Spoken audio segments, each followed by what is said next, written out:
Today is July 5. Tama ba, baby?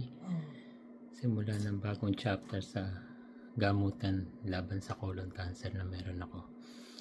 Ang iinumin po natin ngayon ay itong tinatawag na trifluridine plus tipiracil, otherwise known as Lone Surf. So, pray na sana po maging effective po ito at gumaling na po tayo. Pakita ko sa inyo kung ano itsura niya. So, yung kulay, ano ba ito? Pink, red? Or pinkish is called yung trifluridine. Tama? Hindi, pareho siya combined na. Pero magkaibang dosage kasi dosage dependent. Right. Combined na pala ito. Oo, depende sa bigat mo. Hindi ko alam kung paano sila naka-achieve ng 75, pero ang dosage mo is 75. So, tatlong 20, isang 15, so 75 sa kada inom. So, twice a day po ito. So, One in the morning, one in the evening.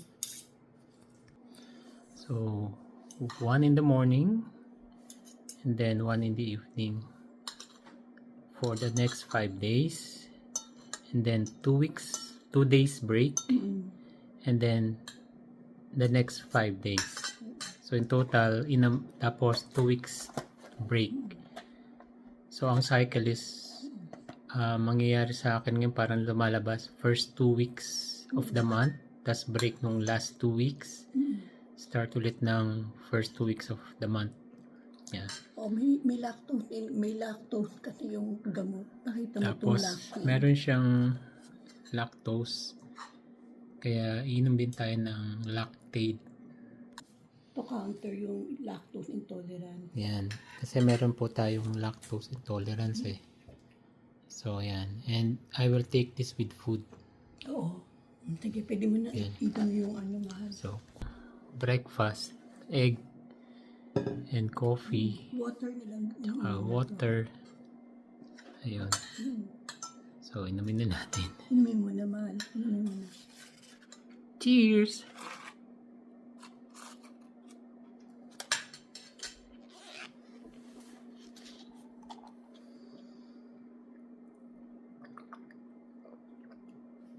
Okay, good. So, ininom mo siya ng Ayun. 10. Itin. So, mamaya after 12 hours, inom ulit tayo. Tapos, iniinom daw to away from any medication. 2 hours away, or 2 hours before, or 2 to 3 hours before or after. after. Yan. Sabi ni baby. Yun. Tapos, ang cost po nito sa totoong buhay is around, lumalabas po ito is 8,000 Canadian, 8 to 9,000 Canadian. No? So, if you convert that kung 9,000 into Philippine pesos, 360,000 pesos in a month. Kasi kung tatakbo yun ng 10 buwan, that's gonna be 3.6 million pesos. So, we're grateful na meron tayong ganito. Yung yun per 1 week. So, 2 weeks, 8,000. Per 1 week? Oh, yung 4,000. Really? Oo. Oh, kaya nga, 8,000 nga sabi ko eh. Oo. 8 to 9,000. Oo.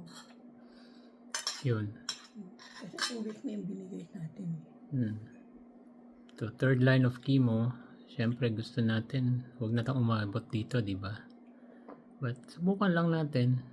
And maybe along the way, magkaroon tayo ng, well, not maybe, by the grace of God, by the will of God, magkaroon tayo ng total remission, no evidence of disease, mawala lahat ng mga tumors. Yan. So, keep praying. Salamat po. Just sharing, and also dinadocument ko lang ito kasi ito yung part ng aking journey. Ito yung mga side effects. Ito pakita. Yan. Sabi ni baby, ito raw yung mga side effects. Nausea and vomiting. Most people have little or no nausea. Fever may sometimes occur. Diarrhea may sometimes occur. Pero major dito yung your white blood cells may decrease White blood cells protect your body by fighting bacteria that cause infection. When they are low, you are at a greater risk of having an infection. So, kailangan daw wash your hands often, avoid crowds who are sick, stop. Sabi dito, pagka nagkaroon daw ng fever over 100 Fahrenheit or 38 degrees by oral thermometer, chills, cough, or burning, stop taking ito. Yan. Sana naman wala naman tayong maramdaman side effect. Yan. Ang kapalit po nito ngayon, wala na ako yung tinatawag na 5 FU bottle, chemo bottle. So, mas convenient. Tapos, kahapon, binigyan ako ng 15 milligrams. Hindi ko, 15 ba? I forgot. Alam ko ilan yung Avastin. Yung bevacizumab o yung Avastin. So, in combination with this, sabi nila mas effective daw. Hindi naman ako nagkaroon ng, wala naman akong naramdaman masyado kahapon nung sinaksakan ako ng Avastin. So, first time kong ininom ito today. So, we will see kung ano magiging effect. I pray na sana maging okay naman ako at maging normal pa rin. Okay, God bless. Thank you.